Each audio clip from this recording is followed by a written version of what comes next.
kasih Anda masih di Economic Challenges. Bu Nur Haida, kita sering menyalahkan Singapura sebagai tempat yang membuat pengusaha Indonesia banyak berinvestasi di sana. Tapi kalau kita lihat memang setelah New York, London, Singapura itu adalah pusat keuangan dunia. Mereka itu memang mempunyai penyediakan begitu banyak alternatif investasi. Apa yang kemudian kita dan perlu kita persiapkan sebetulnya Bu Nur Haida supaya kemudian Indonesia juga tidak kalah menarik? Yang kita perlu persiapkan dan memang sudah kita persiapkan itu sebetulnya kalau kita lihat dari kacamata investasi di suatu negara atau di suatu tempat itu akan menarik kalau kemudian iklim investasinya memang kondusif. Nah, yang menentukan iklim investasi itu kondusif atau tidak itu salah satunya adalah liquidity di market. Kalau market itu cukup liquid, itu biasanya investasi di situ menarik. Dan kemudian market yang liquid itu tergantung dari berapa dalam atau market deepeningnya itu seberapa jauh. Nah, jadi beberapa waktu terakhir atau beberapa tahun terakhir ini dari sisi pengawas sektor keuangan itu sudah membaca sekali hal tersebut dengan kita melihat bagaimana kemudian kita harus bisa berkompetisi dengan negara-negara lain, terutama di ASEAN. Oleh karena itu, sudah banyak capital market deepening atau financial market deepening yang dilakukan oleh paling tidak oleh OJK dan instansi-instansi terkait. Nah, yang perlu dilakukan itu adalah bagaimana untuk meningkatkan liquidity di market.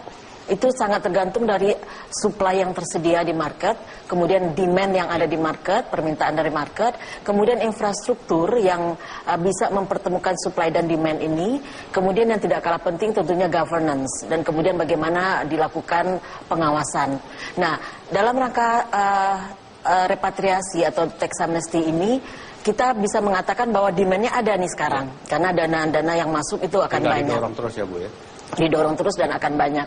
Nah, berarti satu sisi lain yang harus kita siapkan adalah supply-nya.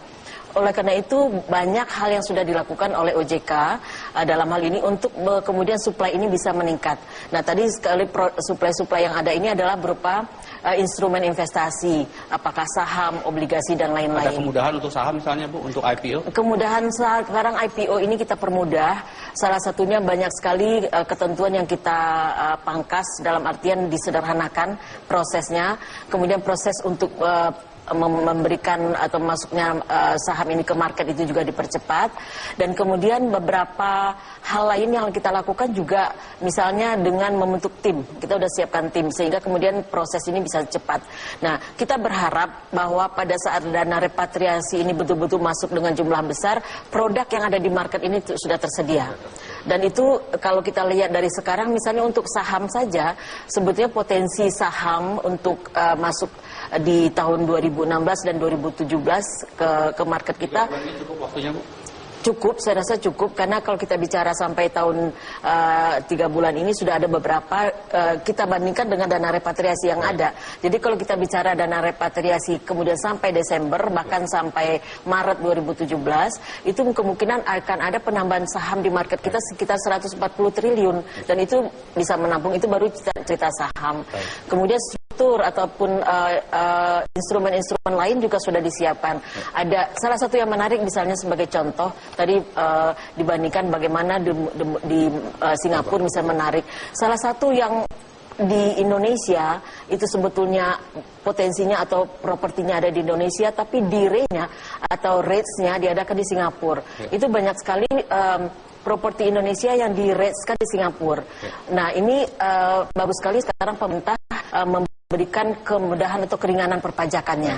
Nah, ini akan membuat ini menjadi menarik. Mudah-mudahan nanti dengan demikian akan banyak yang tertarik untuk masuk di DIRE ini di Indonesia. Seperti itu. Pak Asmari, ada yang mengatakan kalau dari sisi perbankan juga Singapura itu jauh lebih canggih karena mereka menyediakan yang namanya private banking. Di Indonesia baru pada tingkatan wealth management. Bagaimana kemudian kita juga sistem perbankan kita bisa tidak kalah canggihnya dengan Singapura? Iya, sebenarnya apa yang dilakukan di Singapura itu praktis kita bisa lakukan di Indonesia. Tetapi pelaku yang ada di Singapura memang kita akui dari berbagai negara, mereka melakukan trading di sana sebagai pusat keuangan. Tapi kemampuan kita saat ini Seperti misalnya perbankan hari ini sudah masuk ke digital banking. Kalau kita sudah masuk ke digital banking, dunia ini sudah semakin sempit sebenarnya. Mau melakukan transaksi di Singapura, mau melakukan transaksi di Indonesia, itu sama saja nantinya. Jadi kita harapkan bahwa ke depan bank-bank di Indonesia ini kita sudah masuk ke dunia digital banking dan layanan kita akan sama baiknya dan sama cepatnya dengan yang ada di Singapura.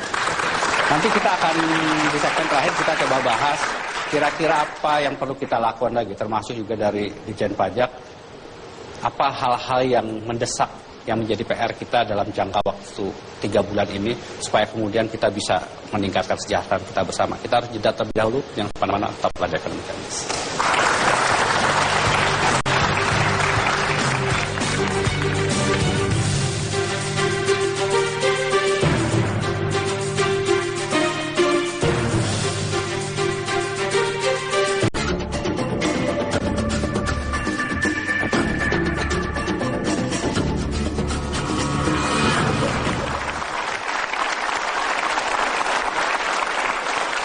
Kita di bagian terakhir dari diskusi malam hari ini, Pak Suryadi.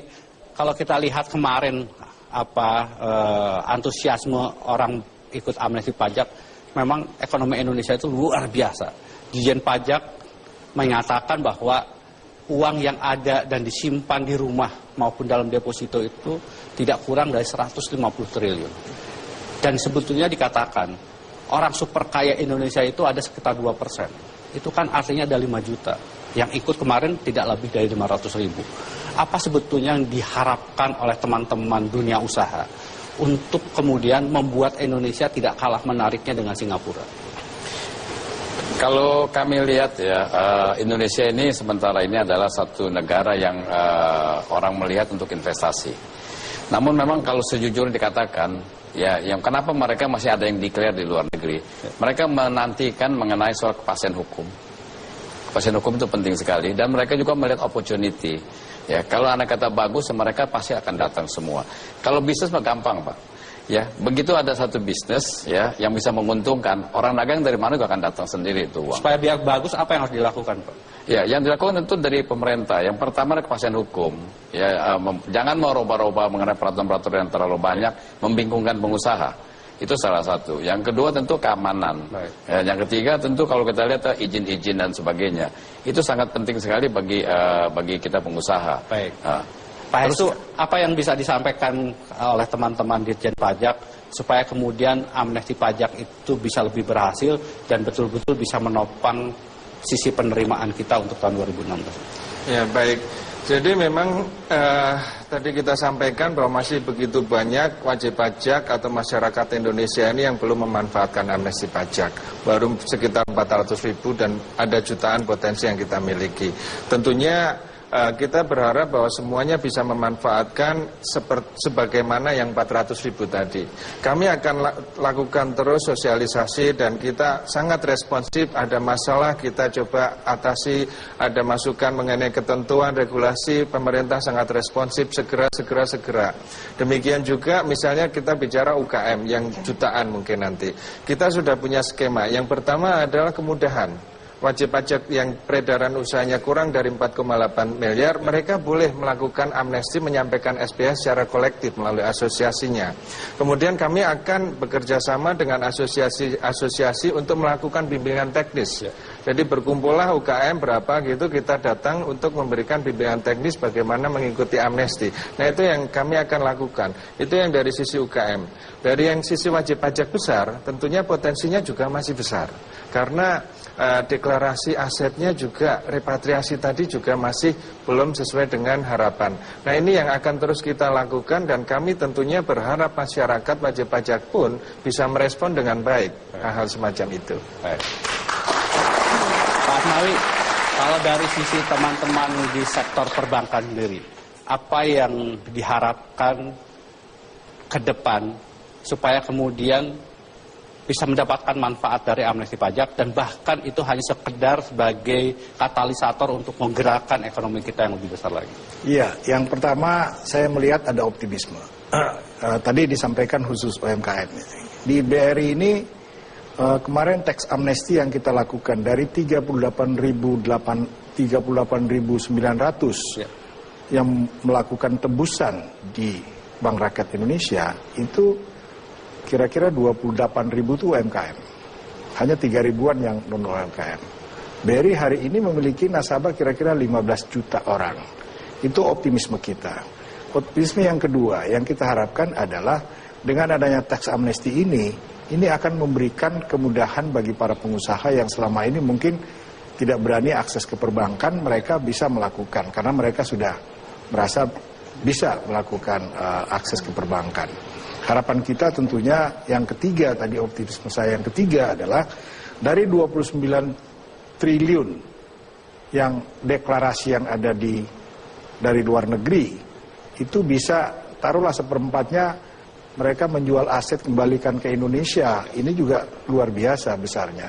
Seperempatnya saja kira-kira 600 triliun. Pemanisnya supaya mereka mau melakukan itu? Tentunya pemanisnya adalah kita melakukan hari ini di tanah air kita ini kan kita lagi membangun infrastruktur. Dan returnnya juga cukup bagus. ROI-nya cukup bagus. ROI-nya cukup bagus. Kita sudah hitungkan semua.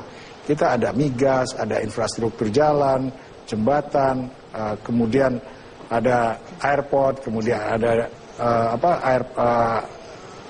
pelabuhan dan sebagainya. Itu adalah pemanis-pemanis sweetener yang kita tawarkan dari BUMN. Baik. Ya. Bu Nurhaida, kalau dari sisi OJK sendiri, apa sebetulnya bisa dijanjikan supaya kemudian ada kedalaman di sektor keuangan kita, dan itulah yang kemudian bisa menjadi modal kita untuk bisa bergerak lebih cepat lagi? Ya, seperti tadi bahwa yang perlu dilakukan itu adalah menambah jumlah produk yang ada di market, ya, karena ini akan membuat itu akan ada liquidity di market, kemudian itu akan ada transaksi dan lain-lain, sehingga ini akan membuat market ini menjadi menarik. Dan satu hal saya rasa itu sudah banyak terjadi sekarang, banyak terlihat pertumbuhan dari katakanlah dari indeks harga saham gabungan yang ada di Bursa Efek Indonesia saat ini, itu sejak 5 tahun terakhir itu, atau katakanlah 10 tahun terakhir, tumbuh sekitar rata-rata 17%. Dan ini dibandingkan dengan negara-negara lain, katakanlah misalnya tadi dana repatriasi ini ada di mana, dana aslinya dibawa ke Indonesia, itu pertumbuhannya di Indonesia growth itu lebih menjanjikan dibandingkan di negara-negara di ASEAN. Kita pertumbuhannya paling tinggi. Jadi saya rasa ini merupakan hal yang hasil dari upaya juga selama ini dari OJK untuk mempermudah proses, untuk meningkatkan keamanan. Tadi disampaikan juga bahwa keamanan itu sangat penting bagi suatu bisnis. Itu keamanan terkait dengan infrastruktur, terkait dengan sistem, itu sudah banyak sekali yang dikembangkan. Ada tugas khusus untuk mengkoordinasikan semua apa yang disampaikan Bu Nurhaida? Ada tim yang kita mengkoordinasikan itu, dan itu bekerja sama dengan seluruh instansi terkait. Jadi ada yang kita sebut dengan FKP3K atau Forum Koordinasi Pembiayaan Pembangunan Melalui Pasar Keuangan. Itu ada dari Kementerian Keuangan, kemudian dari OJK, dari Bank Indonesia, dari LPS. Dan ini semua bekerja sama bersama-sama untuk melihat bagaimana kita kemudian mengembangkan market ini. Dan itu sangat penting karena kita tahu persis bahwa untuk membuat ekonomi ini berkembang atau pemerataan kepada masyarakat diperlukan sekali infrastruktur yang berkembang. Dan tadi kita tahu bahwa 5 tahun ke depan berdasarkan program pemerintah itu dibutuhkan 5.000 triliun, sehingga itu akan sangat bagus sekali kalau tax amnesty ini, dalam rangka tax amnesty, repatriasi itu betul-betul bisa kita harapkan. Awal untuk kita membantu. Terima kasih Bu Nurhaida, terima kasih Pak Asnawi, terima kasih Mas Yassi dan Pak Suryadi. Berakhirlah Economic Challenges pada pekan hari ini. Kita berjumpa kembali pekan depan. Saya Surya Pratomo dan rekan saya Leonard Samosid Mondiri. Terima kasih dan selamat malam.